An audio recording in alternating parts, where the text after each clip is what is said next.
Hello.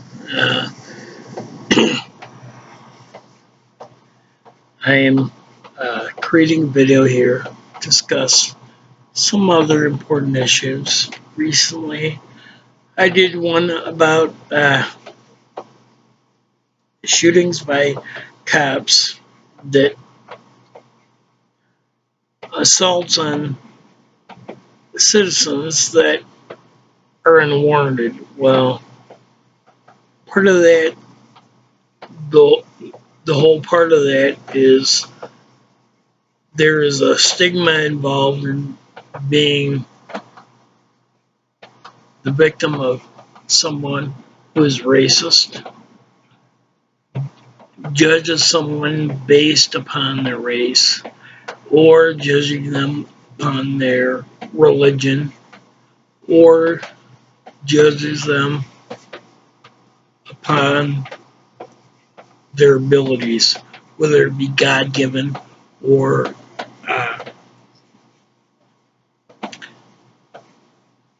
some form of being mentally slow or mental illness or even addiction. And many times people make flippant remarks. It's more talked about with race or religion, predominantly being black, or with religion being Catholic or Muslim, because they're outside of the general norm. I am a white Protestant,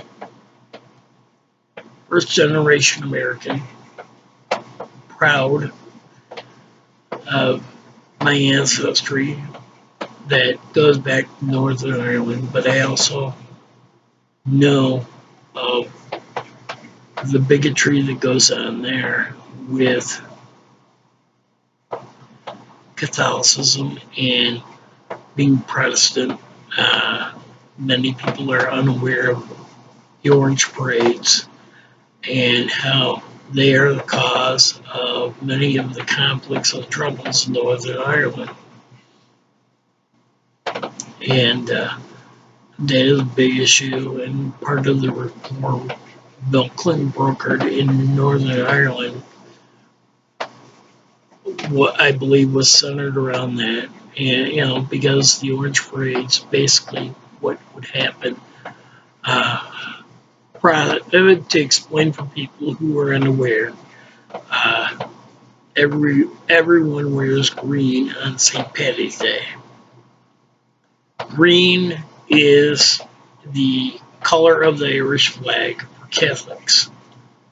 Orange is for the Protestants. And the Orange March is commemoration of the triumphant return from the Crusades by William the Orange. And in doing so, Catholicism was looked down upon by England, and the traditional Irish, the people born in Ireland, are mostly Catholic. There is a lot of Scots, Welsh, and some Irish in Northern Ireland that are Protestant, and they are loyal to Great Britain and the Royals. And therein lies the conflict in that. But my issue is any kind of bias, bigotry in any form towards race, creed, religion, differences, people who are born with genetic defects, such as being born with an arm, or an arm that doesn't work properly, or any variety of genetic defects going all the way from cerebral palsy to being born with different genetic things such as mental retardation. Um, and these are things that I think that are not nearly addressed enough. There is a segment of the population that just doesn't give a rat's ass about people who are less than. And that bothers me being a Christian. I I am as much spiritual as I am religious. And one of the things that I have always taken from the Bible is Jesus' only command was to love one another, to hold things against people such as being gay or being born with an arm or losing a leg in an accident and trying to overcome that. To me, it's silly. We all have hard enough time in this world the way it's set up that people feel it is hard enough. It's not going to make you tough enough to get where you need to go to achieve the things you need to achieve. And for a long time, I believe the toughness was something that old school toughness was something that everyone needed. And as I get closer to the end than I am to the beginning, I realize that it's flawed thinking. You can engage more from a person with encouragement, understanding, and getting knowledge of what works for them in their particular situation than just saying, oh, come on, just, man up. It's a bunch of baloney. And same is true, there are a lot of things about gay rights. When I growing up, I was taught it was normal. Well, I've evolved, and to me, sexuality and gender is a spectrum.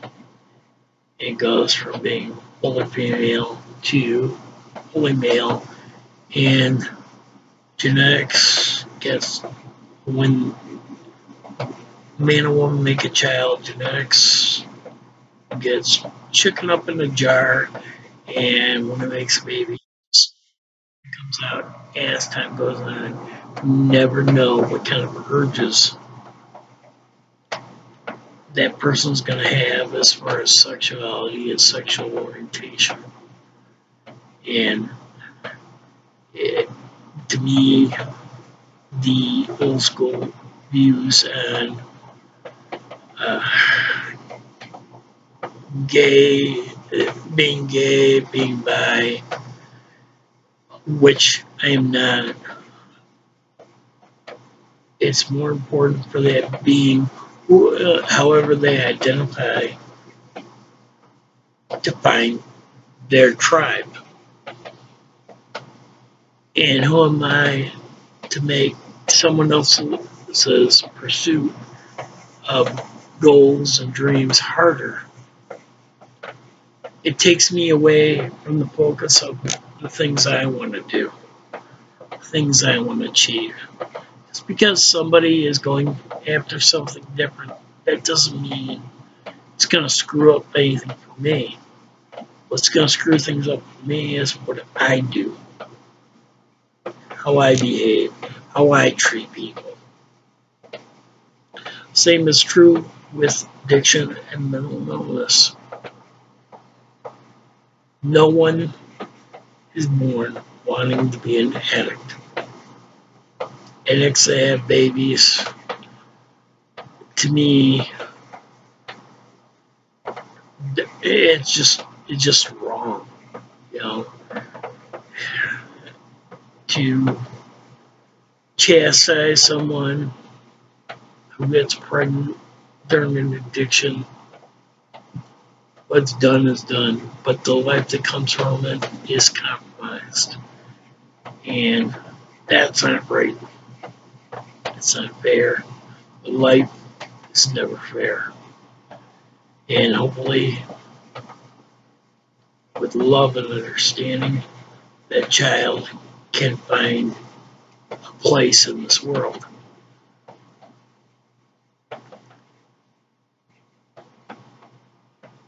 For me, I'm a recovering alcoholic. I've been recovering 20 years. When I was drinking, I had a lot of people who wanted to hang out with me because we would drink. They thought it was funny. We'd have a good time. Or so I thought. When I realized I wanted to quit drinking, those friends melted away. The process that went in my brain to change, I knew I had to stay committed. It is one of the hardest things to do. Every day, I love the taste of beer. Every day can be a temptation. And I did all sorts of what many people would view as crazy things in order to keep myself on path. And there's millions of other people that try to do the same thing. So many of who, as a recovering, have no way to know how to get to where they want to be. And in working life, you're dealing with people who don't care where you're going or what you're doing. In fact, they'd rather, it's just like someone planting flowers in their yard, a neighbor walking through where you planted flowers to step on just because. And what I found over the years is it doesn't matter what people think of my not drinking. And when they step on my flowers, I now view it as someone who is jealous because that's something that I'm strong enough to overcome every day. And every day it is a challenge. But it's goal one when I open my eyes in the morning. Many people do not understand the cravings, the inner workings with the brain that happen with us. The biggest culprit in alcohol is sugar, because when you're drinking it, the sugar goes to the pleasure center of your brain, and the brain looks at it as a reward. And a lot of times that's why it's so hard, depending on the strength of the craving, the sugar. That's sometimes why it's so hard for someone to quit. And being around people who are not understanding, who have no comprehension of how hard it is, how strong you have to be in order to go one more day. It's very, very tough. And yet, I do it because I know I have to. And I think for people who are in long-term recovery, that's what it becomes. I am not going to let an addiction beat me so that I can have a happy day. A happy day, you know, I recall people telling me when I was drinking, I was like a Michigan day. Hot one day, cold the next. I run hot and cold, and I went through a stage where I was depressed. I had suicidal thinking, feelings, and thoughts, and I had overcome my addiction. I wasn't going to let depression beat me either. And I kept fighting and fighting and fighting, and for 4 years I was in Zoloft, and I've been off it for a little bit, but I've modified the way I approach life and tend not to take some of the BS things that happen in life so seriously. Sometimes we place importance on things that really aren't important, and when they don't go right, we feel like all is lost.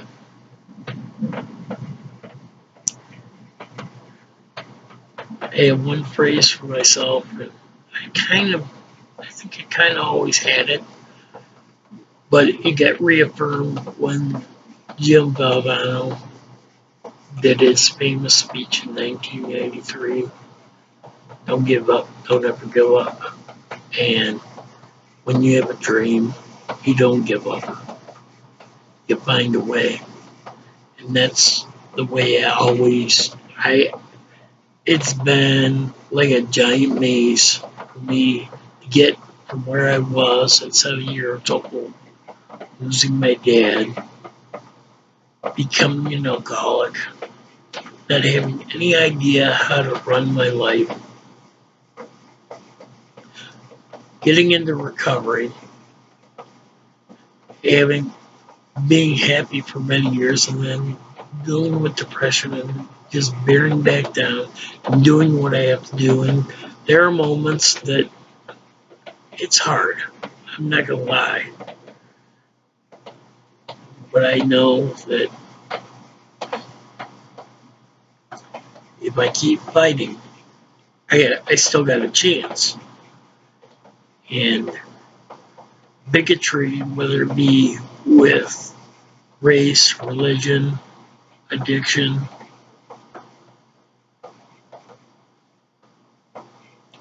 it's not right. And taking things to the level where you end up hurting someone or taking their life, it's not acceptable. It never has been. If for some reason people think that nobody's entitled to think the way they want to think, if you're pursuing your dreams and you're not holding things against people because of race, religion, creed, physical ability, and you're just going after what you want, no one should be considering putting any physical harm on you. It's a form of jealousy that that person isn't involved enough to understand that it's almost like they're mad because you kept going when they gave up. And I think we need to reinstill in people that things do not come immediately. They come faster now, yeah. Sometimes people will give you more of a chance now than back when I was a kid. But at no point is it ever acceptable that you cause harm to a fellow human being because they're not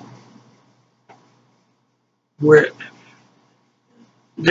they want to be, so they take it on you. That's a coward.